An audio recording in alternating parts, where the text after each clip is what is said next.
Then I'll mute my video so that I can share my screen. All you need to do is just hear my voice.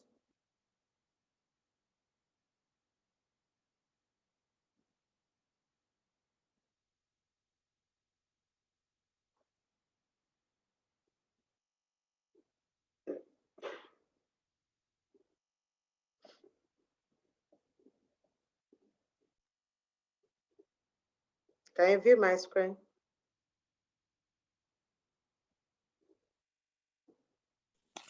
Yes, ma'am. Okay, thank you.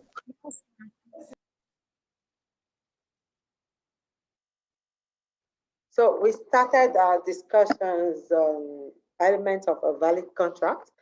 We've discussed offer, everything that has to do with offer, revocation, and everything. We've talked about acceptance. Excuse me. We've had a discussion on consideration and everything that had to do with consideration. So today we'll start our discussion on intention to create legal relations. So when we talk about intention to create legal relations, I think this is by far the shortest class. I think I recorded this class. I pre-recorded this class. I'm not sure if I uploaded this on Canvas. I guess that was when Canvas was down. So what I will do is, in addition to uploading this one, I'll upload that pre-recorded one.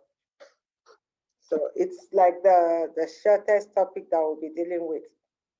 So basically, it's not enough for you to have a valid offer, a valid acceptance, and consideration for you to say there is actually a contract. For that agreement to be enforceable in court, you must be able to establish that the parties to the agreement actually have the intention to be bound by the agreement. And by the intention to be bound, it's not in all cases that you state expressly that the parties intend to be bound by this contract. So what you have to do is look at the circumstances surrounding the contract in order for you to be able to determine if the parties actually intend to be bound by the contract. And in order to do this, there are three broad categories of contract in which you have existing presumptions. When we say presumptions, we are saying we can presume, based on the kind of relationship that exists between the parties, whether there is an intention to create a binding agreement or otherwise. And to do this, we'll be talking about domestic agreements, we'll be talking about commercial agreements, and what we refer to as intermediate agreements. For each of these agreements, that is domestic and commercial agreement, there is an existing rebuttable presumption that either the parties want to be bound by the agreement, or the parties do not have the intention to be bound by the agreement, so that the agreement will just be an agreement and not a contract. So another thing you really have to take note of is the fact that when we talk about these presumptions, they are rebuttable presumptions. That is, until evidence has been alluded to rebut, to change the position of that presumption, then the presumption stands. But the moment you're able to show proof that this is not what the parties actually presume, then you can change that presumption. So we'll go to domestic agreement now. In order for you to know what qualifies as domestic agreement, then it is important to look at the parties involved in the contract. So we are saying domestic agreements are those agreements that are made between parties in a domestic setting. And when you talk about parties in a domestic setting, we'll be talking about spouses. Spouses are husband and a wife. We're talking about relatives. We're talking about siblings, brothers, sisters, cousins, uncles, relatives, people that are bound together by family. And at the same time, it's possible for you to see in some text that this domestic agreement is written as social agreement. So when you have persons of close relationships, such as friends, such as colleagues, uh, that have become friends, that have taken their relationship beyond just work relationship and they've become friends, then you say they're in a close relationship.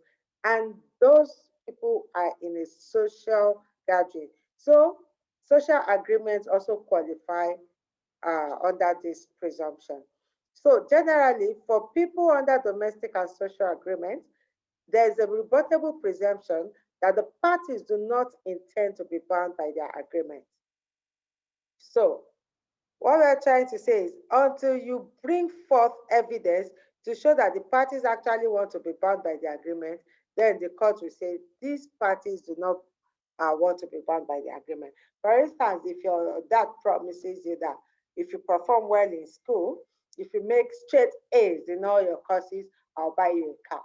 And then you decide to go out of your way, you cut out all your social activities in order to study more, and then you make straight A's, and if he now refuses to buy you the car, can you take your dad to court to enforce that agreement? That is what we're talking about. The court will rule that in as much as your dad has promised to buy you a car and you accepted that promise, as a result of which you sacrificed your social life in order to study more, we will still not enforce this contract against your dad because your dad did not intend to be bound by such agreement. Your dad did not intend to create a contract with you, even though there's an agreement. Remember, we said not all agreements are contracts. They're all contracts are born out of a valid agreement. So in order to do this, I would like you to see buffer and buffer and compare with merit and merit. I'm sure in the course of your Law 101 and Law 102, you must have come across this CF. The CF actually means compare with. So what I want you to do is compare buffer and buffer with merit and merit, and then read Jones and Paddington, read Spellman and Spellman.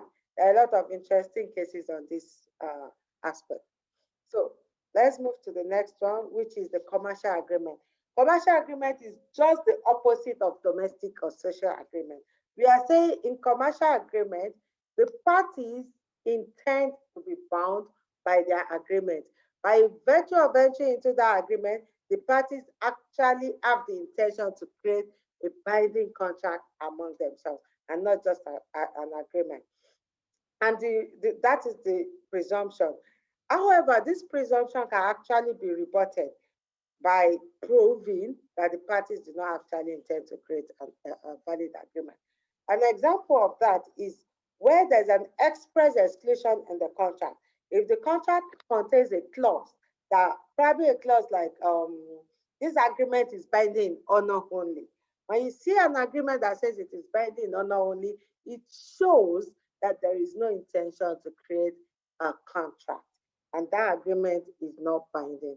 When it's a case of a MEPOF, a MEPOF is a statement that you make to encourage or entice somebody to enter into a contract with you. That kind of statement is not binding against the maker of the statement. Where there's a letter of intent, it's just a letter that shows your intention to enter into a contract.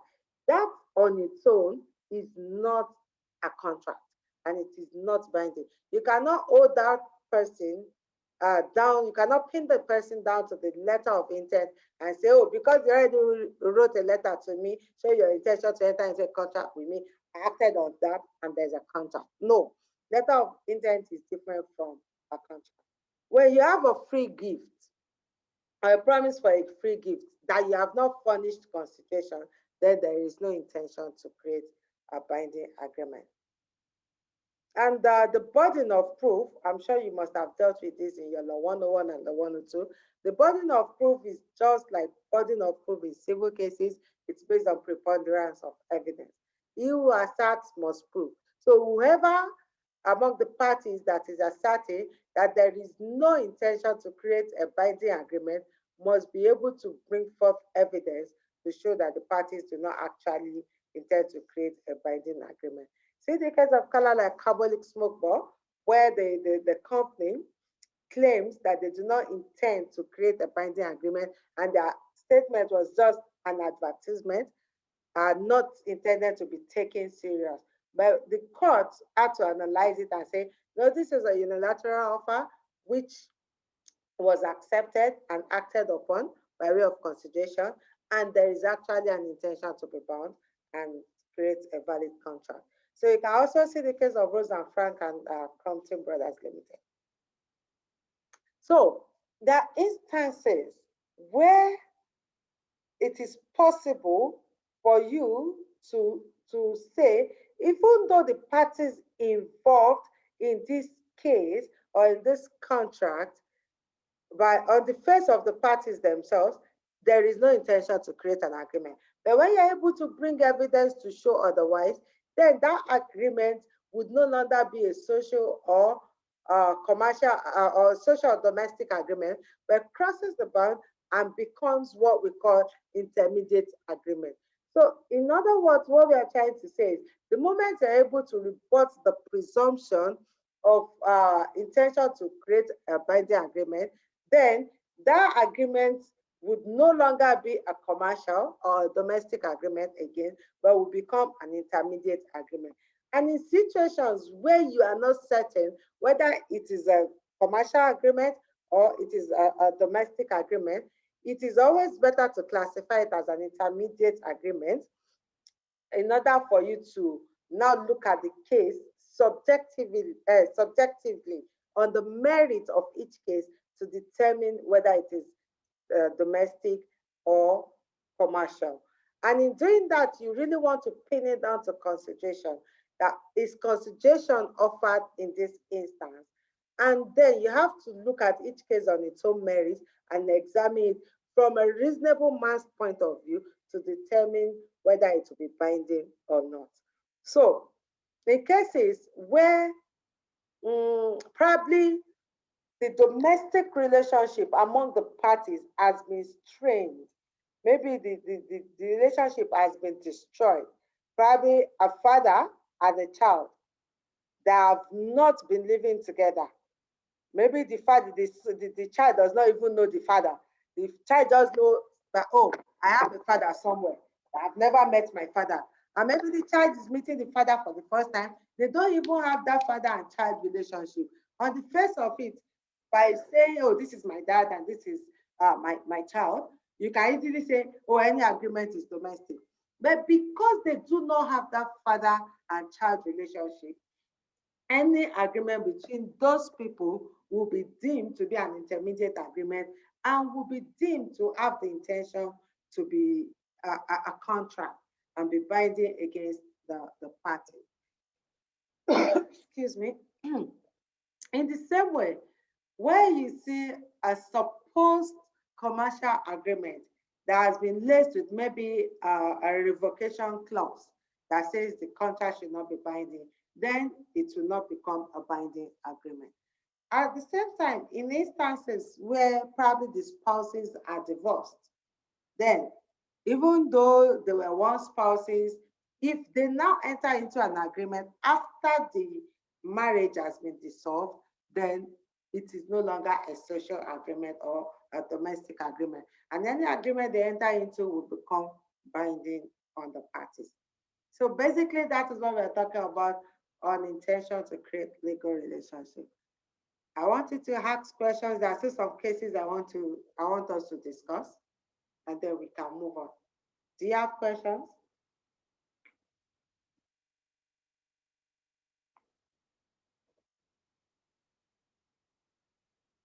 None? Okay, so I'll So ask my I have a question. okay. It was on the other slide that you showed us, the rebuttal presumption of intention to create it. The first one you said express. Yes, this one express exclusion in the contract. I didn't understand. Okay, this is the commercial express exclusion in the contract. What I meant by that is if there is a clause, you understand what clause means by now. If there is a statement in the contract that says this agreement is not to be taken to court, or this agreement is not to be binding. Or where you have a statement like, this agreement is binding in honor only. That is, when you, maybe you say, oh, on my honor. If you are entering into an agreement and you're saying, on my honor, it shows there is no intention to be bound by that agreement. That is what we are saying. So if there's a statement, if there's a clause in the contract, in a written contract, that expressly excludes validity or bindingness of the contract, then it will not be a binding agreement. Do you have any other question? No, thank you. Thank you. So I want us to see, what I've done is to summarize these cases for you. So, like the Balfour and Balfour, I'll upload this for you. I don't want us to waste time on it. The merits and merits. I asked you to compare both and tell me what the difference is. You have Appleton and Littlewood. You have Parker and Clark. This is another very interesting case. Now, I'll be asking you this question. Please read in 1 minute.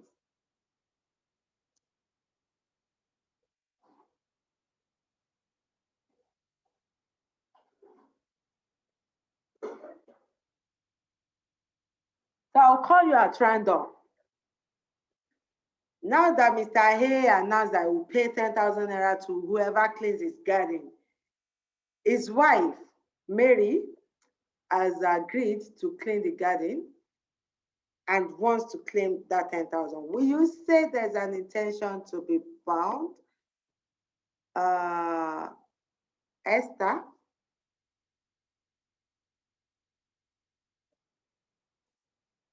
Esther,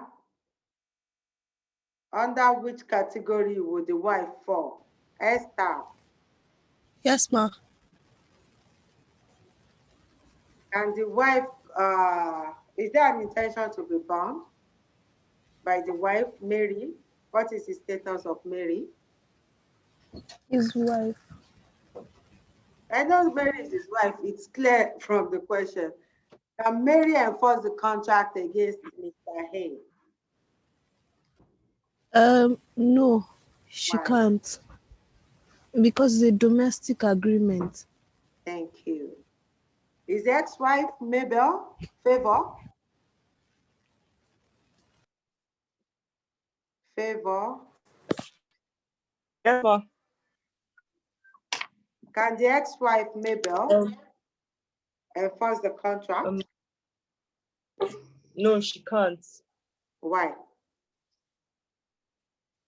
Cause actually, I think she can. Why? Cause she's his ex-wife, and I guess they are no longer bound to each other. So now they are separate people, I guess. Beautiful. Can the mistress, Madeline, enforce the contract? Dashan? Yes, ma'am. Can the mistress enforce the contract? Yes, ma'am. Why?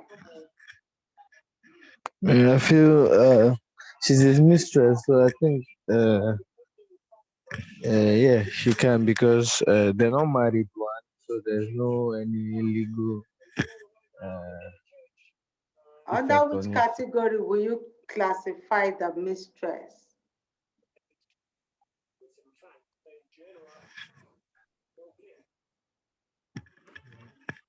Under which category will you classify the mistress, Dashan?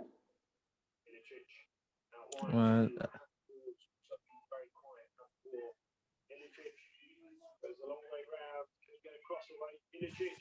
Do you want no to idea, ma'am. reduce the volume of, is it your TV set, please?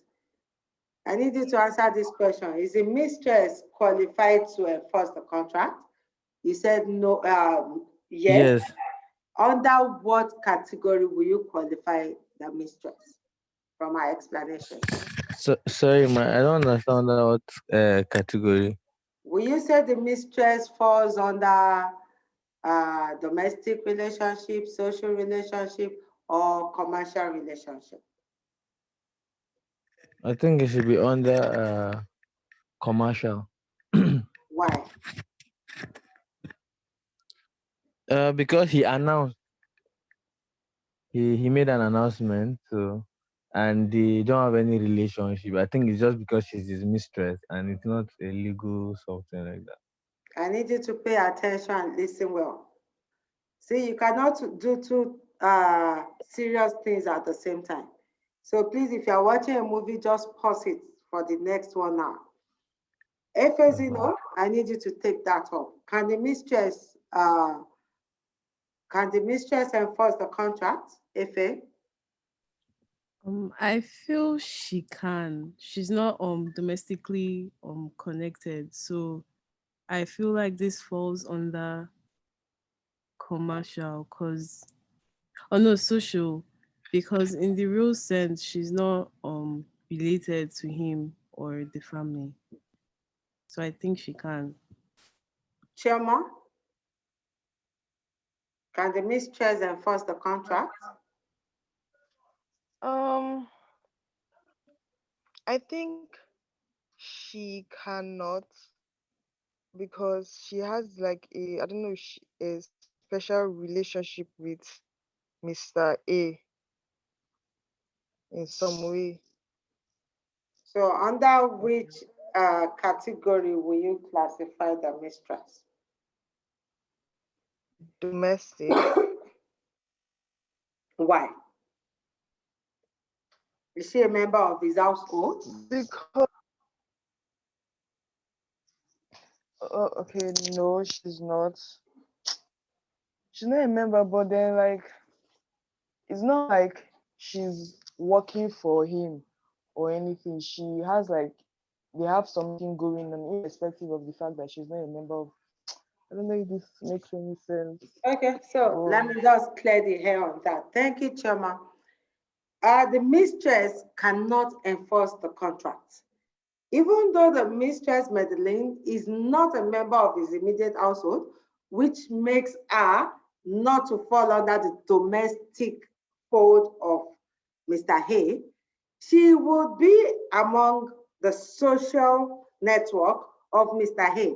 So it will be deemed to be a social agreement and not a domestic agreement, which means it's a social agreement and it is not enforceable. On the face of it, the mistress is still a close, shares a close relationship with Mr. Hay, as a result of which she cannot enforce the contract. I hope that is clear.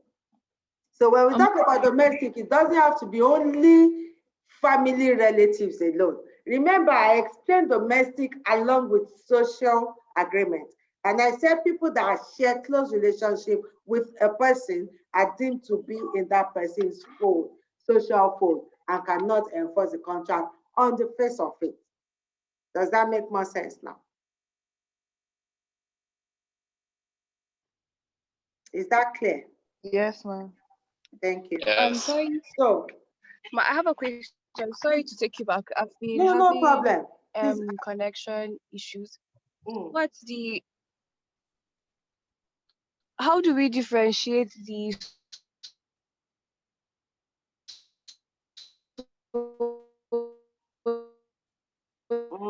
Now your network is breaking, Fatima. Do you want to drop the question on in the chat box? Fatima, if you can hear me, and domestic?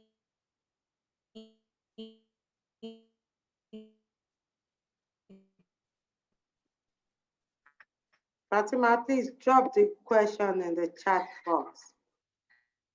So, Abdul Wahab is the agreement people that are within your social circle and domestic? Fatima, are you there?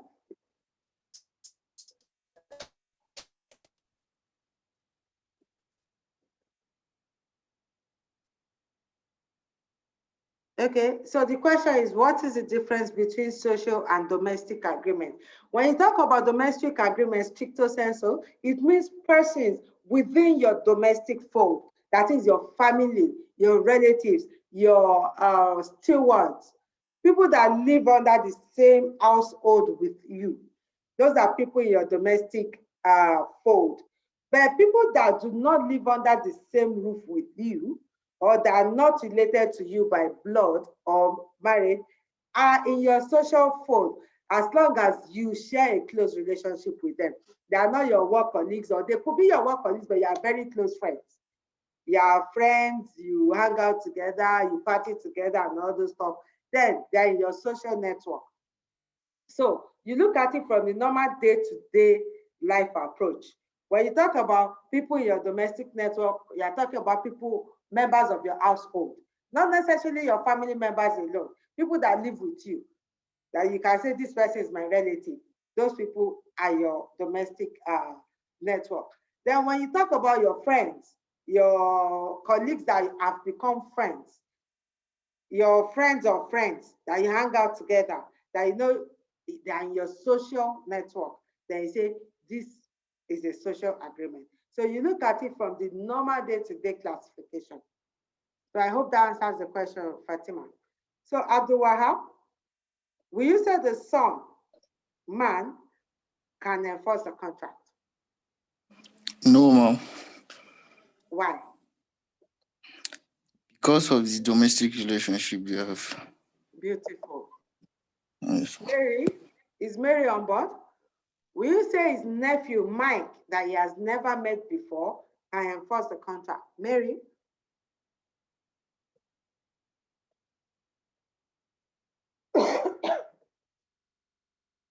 Mary Aga, are you on board? Yes, ma. So will you say man is Mike, his nephew that he has never met before, can enforce the contract? I never met, yes. Why? Because I don't know him, like I don't know that we are related, that we can't like get involved in contracts. So yes, if I know and I go into the contract, that's is invalid, but I don't know and we agreed, I think yes, maybe we'll terminate it. That is beautiful.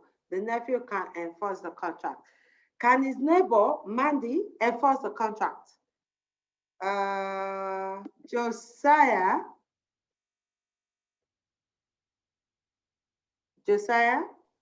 can the Yes, neighbor, ma'am. Mandy, enforce the contract? I feel she can. She can't, Why? sorry. I feel she can't. Can't. Okay. Why? Yeah.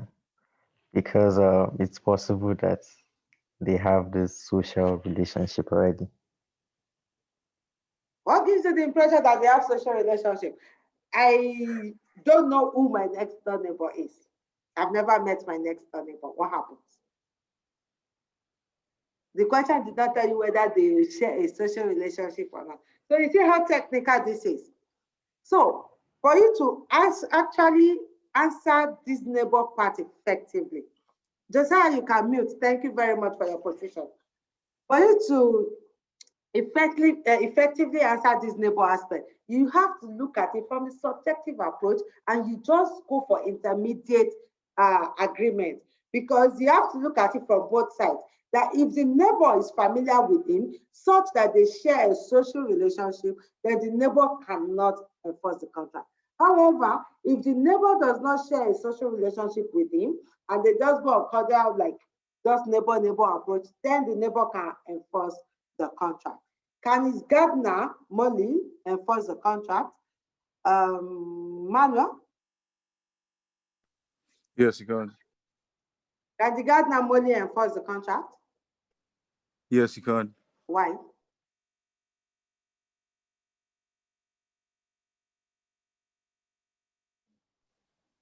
You said Why? they're not domestically related, and it's not social either. So it's the third one. But do you want to look at it from the point of view that that is the gardener that has already been employed to do that work in the first place? Yeah, that's also how I'm looking at it. So how does that change your position? It doesn't. It remains the same. Beautiful. because there's now a presumption that, okay, for him to have asked for somebody to clean his garden, maybe it is not within the scope of duties of the gardener. And the gardener is seen like somebody in his employment, which means it can't. So do you now understand how technical this can be? So you don't want to look at it on the face of it and say, oh, because this person is this, then you can or you cannot. No, you want to look at it critically and subjectively. So thank you so much for your time and contributions. For those that have not called, don't worry, we still have more than enough exercises. So I think we have 10. Do you want to have the whole 10 today or when we come back?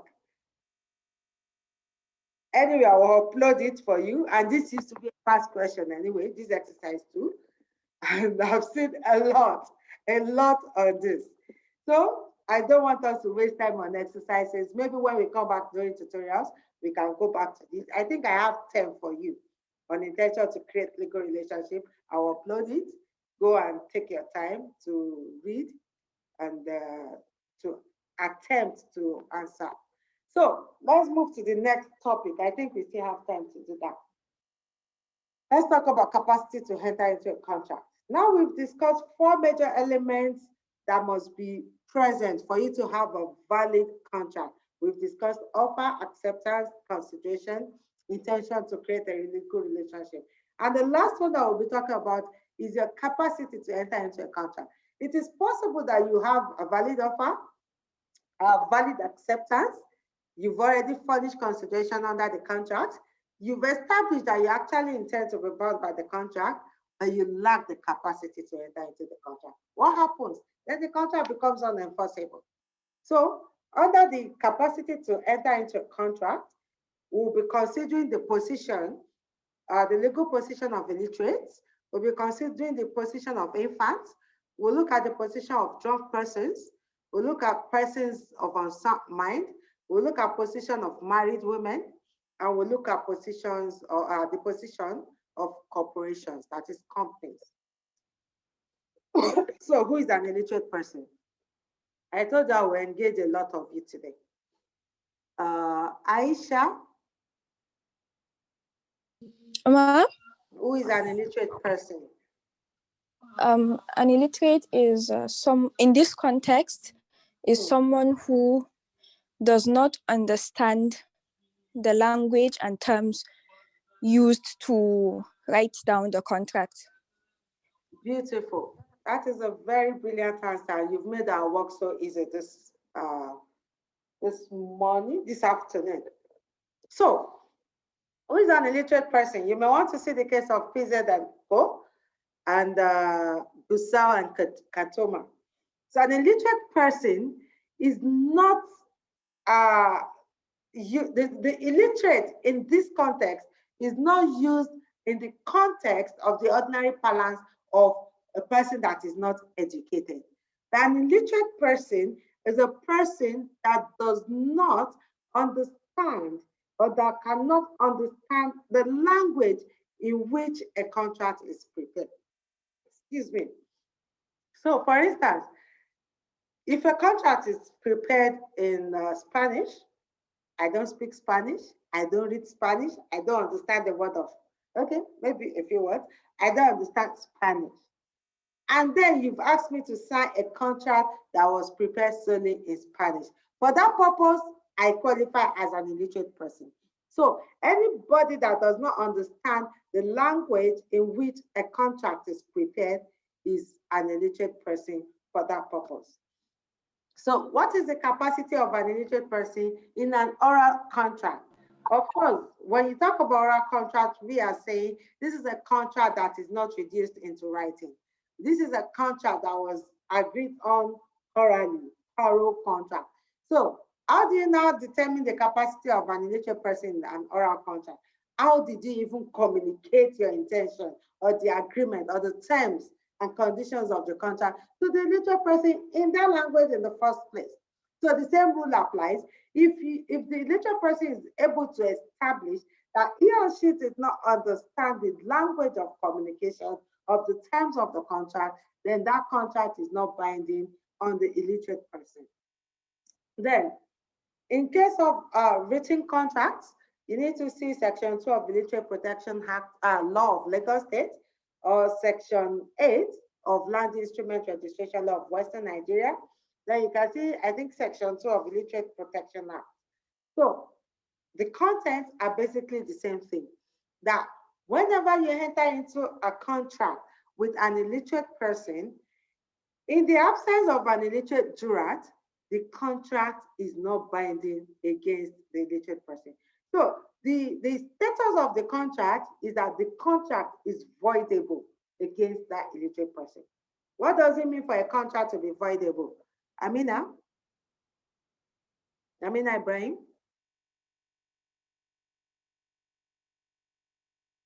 Amina Ibrahim?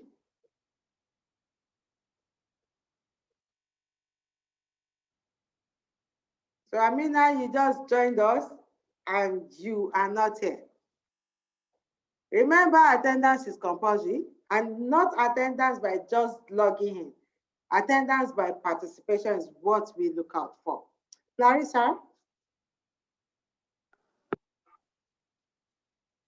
Clarissa? Ma.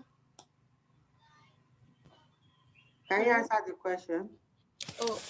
Oh, I think what you mean by voidable is like it can be not like can be cancelled, can be terminated because it's by who? By the person that's the illiterate that didn't understand the by the illiterate person. So yes. When you enter into a contract with an illiterate person, it is voidable at the instance of the illiterate person, which means the illiterate person can choose to ratify or nullify the contract. So, excuse me, what do you have to do when you enter into a contract with an illiterate person that does not understand the language in which that contract is prepared? What do you have to do? Who have I not called today? Emmanuel. I want to believe this is Emmanuel Wama, Emmanuel W. That's Emmanuel Wama. What do you have to do?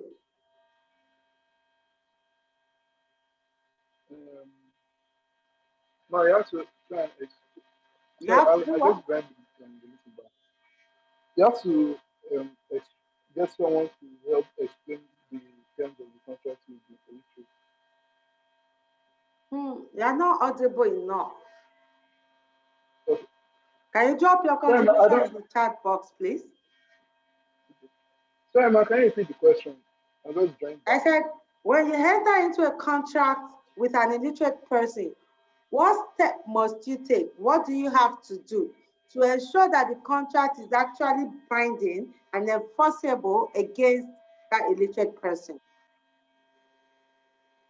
Okay, you take steps to you explain the terms of the contract and make sure that the illiterate person understood the contract was entering into before they accepted. Beautiful. Who is this using Infinix? You are tampering with my screen.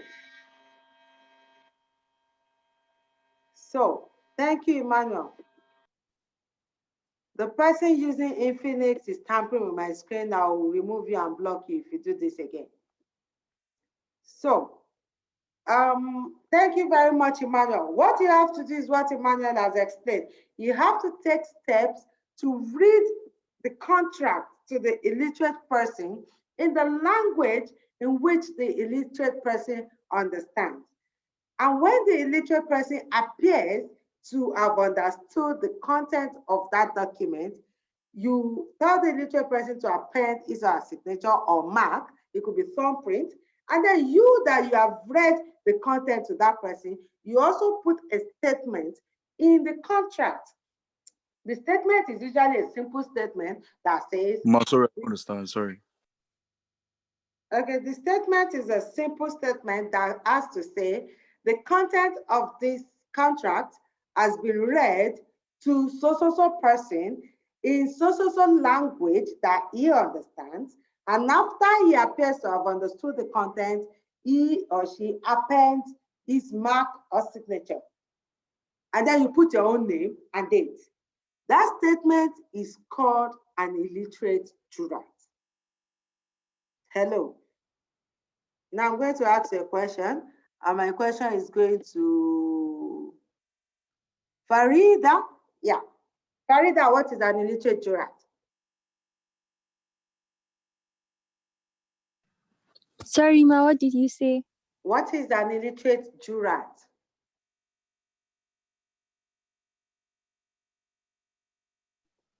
To be very honest, I don't know. Because you've not been following the class. So that is what I just typed in the chat box, illiterate jurat. I just explained to you now. Farida, I hope you are listening because I'll come back to you again. Yes, Ma.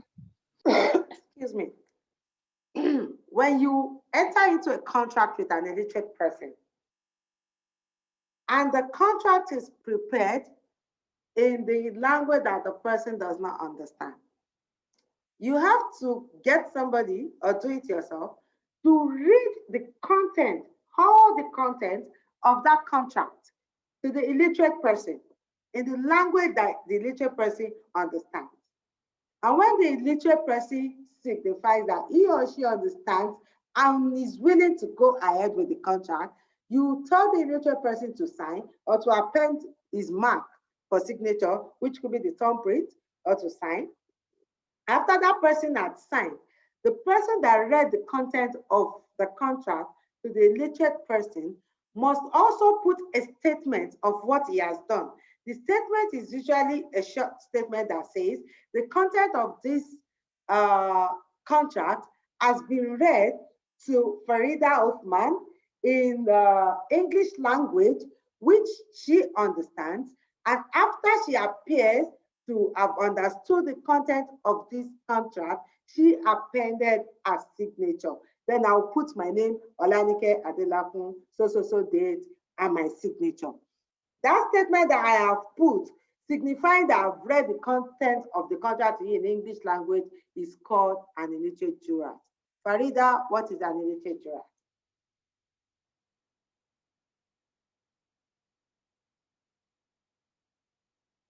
Are you still there, Farida?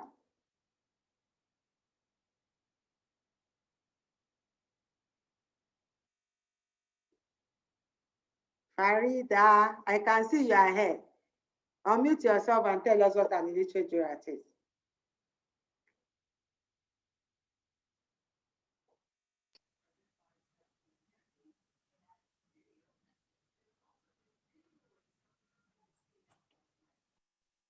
Hello.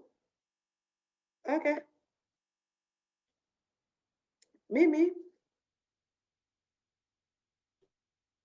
Mimi, what is an illiterate jurat? An illiterate jurat is like when you explain, when the context of the contract has been explained to the illiterate person in language he or she understands, and signified on the paper that you're not, like, the person has understood the contract, and the context of the contract has been explained to the illiterate person and the person has understood, and then you write and then you sign your name as the author. So it is enough to say an illiterate jurat is a statement in a contract certifying that the content of the contract has been read to an illiterate person in the language that the illiterate person understands. It's as simple as that. So I just want you to put it in your own words. So now, how do you establish that somebody is an illiterate? Remember, we said in civil cases, he who asserts must prove. The person claiming to be an illiterate person has the burden of proving that he is actually an illiterate person for the purpose of that contract. So whoever is claiming to be the illiterate person has the burden of proving that he's an illiterate person. And the moment he or she is able to establish that he's an illiterate person, then the burden shifts to the person claiming that he or she is not an illiterate person. So what is the purpose of illiterate protection? It's just to make sure that you don't take advantage of people to make them, to coerce them to enter into a contract, or you don't take advantage of people by exploiting them because they do not understand a particular language. You can see Ogunde and Abdul Salam, and you can see Abubakar in the state. So what is the effect of non-compliance? That contract is voidable at the instance of the illiterate person. So when you do not have an illiterate jurat in a contract, remember an illiterate jurat is a statement, though. It is not a book. It is not a person. So an illiterate jurat is a statement. I keep stressing this. So the effect of not having an illiterate jurat in your contract with an illiterate person is that it renders the contract voidable at the instance of the illiterate person.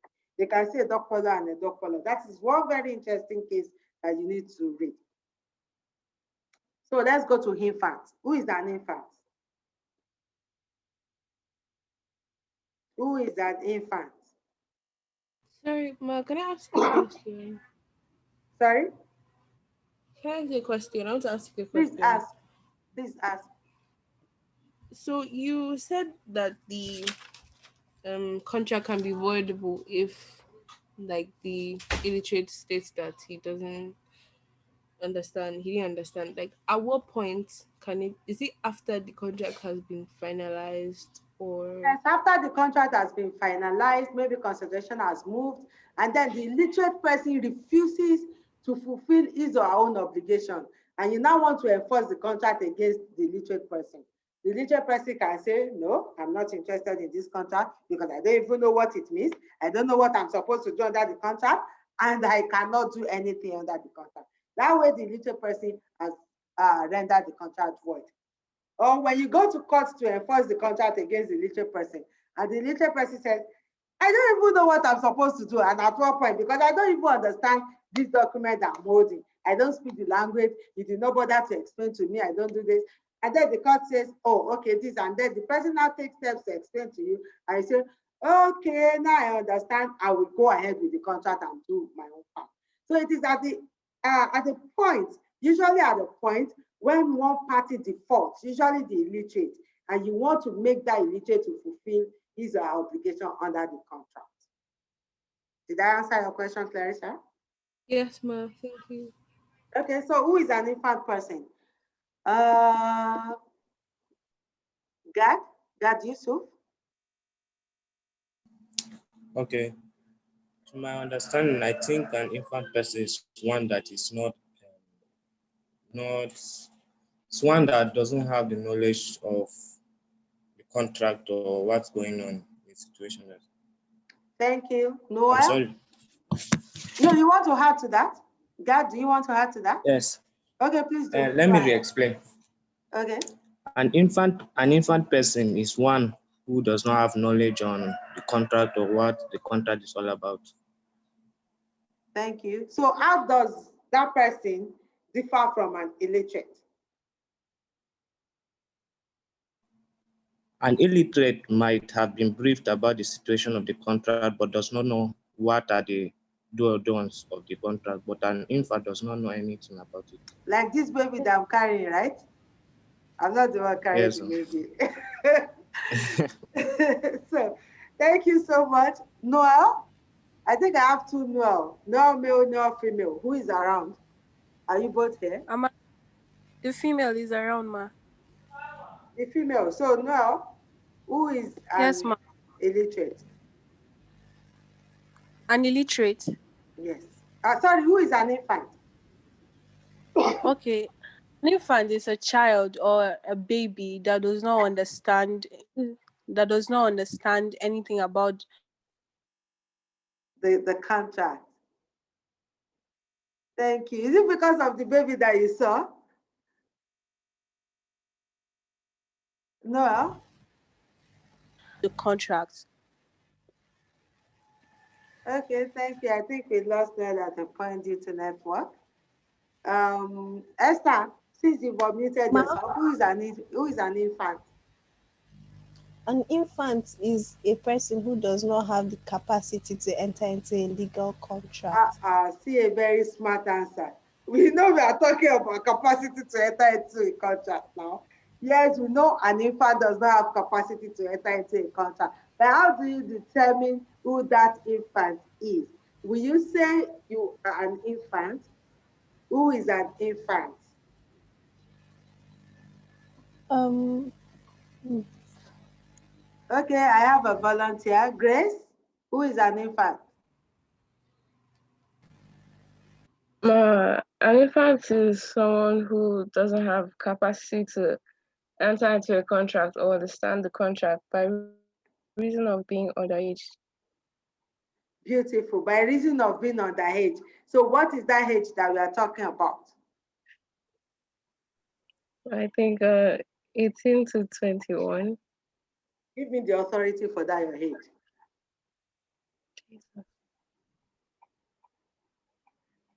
I'm not sure. I'm not sure. So why did you say 18 to 21? Because 18 is usually the, should I say, standard age for a lot of things. Okay, thank you so much. Now let's talk about who an infant is in the context of Nigeria. Remember, we are talking about capacity to enter into a contract. Do we have a contract act in Nigeria? No. Who is an infant? Normally, an infant is somebody that is prevented from being able to enter into a valid contract as a result of being underage, just like you said. How do we now determine the age of that person to be able to say this person is underage? That is a challenge for us in Nigeria. Why? Because we don't have a statute that specifically spells out the age of an infant for contract purposes in Nigeria. We have to do a kind of survey around the statutes that we have in Nigeria. In the Constitution, you have the franchise age as 18. If you are up to 18, you are eligible to vote and be voted for, right? But does that give us a hint into what the contractual age is? Not really. If you look at the Child Rights Act, it says if you are 18 and above, you have the capacity to enter into a marriage contract. Marriage contract. Does that extend to every form of contract? The answer is no. So, how do we determine who an infant is? If you look at common law, does the common law give you a contractual age for a person? At common law, yes, if you are, I think 18, you are not, if you are 18 and below, if you are below 18, sorry, you are an infant. Mitchell, stop tampering with my screen, else I will remove you. So, sorry, I think I should just disable your ability to do that. So, if you, so at the same time, is that automatically applicable? Maybe, maybe not. Now, you have to go and read Lapinjo and Nabake. That is a case that came up in 1924 that has to do with determining the age of an infant in Nigeria. Because we do not have a specific contract act in Nigeria that states the contractual age, we have to go to common law. And then we have to go to Infant Relief Act. So what does the Infant Relief Act say? That is an English law anyway, but it's an 1874 act. And we relied on that act to determine contractual age in Nigeria. Why did we choose to take the age in Infant Relief Act? Who is going to answer that question for me? I need you to volunteer, raise your hand. Why did we choose to look into Infant Relief Act of England to determine contractual age in Nigeria in the case of Lapinjo and Nabake? Look at Grace, please. Unmute yourself. Because there's a gap in the statutes, Nigerian statutes, concerning legal age for entry into a contract in Nigeria. And then, is that enough? No, so you refer to the Infant Relief Act Why? as a persuasive authority. Why? On what basis? What gives you the ability and the power to rely on that act? Because it's an English law. Philip? Yep. I'm not sure, but I think it's because I'm not sure, but I think it's because in the English law of England, I think they think if a person can read and is old enough to read and write, then therefore the person is capable of entering into a binding contract, I think. Not really. Safia? Probably because it's a statute of general application, it being an 1874 act. Beautiful. You have to look at your sources of law. Received English law, statute of general application that permits you to fill in the gaps in your law based on any law that is in existence in England prior to 1st January 1900. And the Infant Relief Act of 1874 is a pre-1900 law, which means you can use it to fill in the gap. So Labinjo and Nabake actually relied on the Infant Relief Act of 1874 to say contractual age in Nigeria is age of 21. Then you have to go and look at Infant Law of 1959 of the Western states, which replicates the content of the Infant Relief Act. Do you understand now? So based on the authority of Labinjo and Nabake, which relied on the Infant Relief Act, contractual age in Nigeria is 21. Is it 21 or 18? I think it's 21. So please read Labinjo and Nabake to understand that.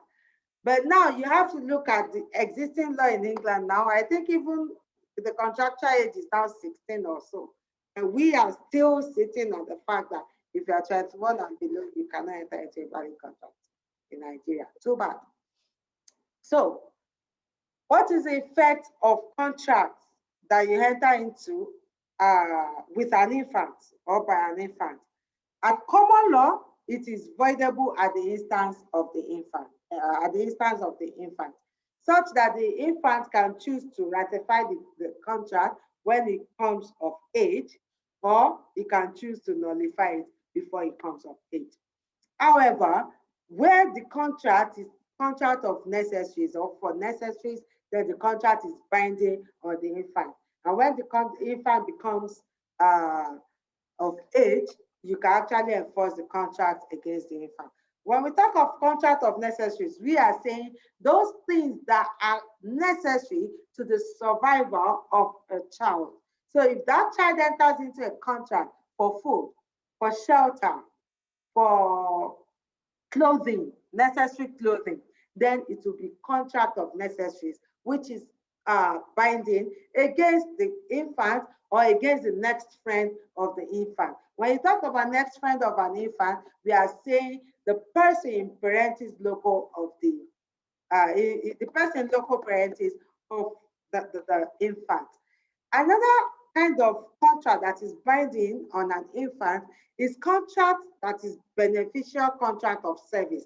That is, when an infant enters into a contract that will be of benefit to him in such a way that he can render services, then it is binding.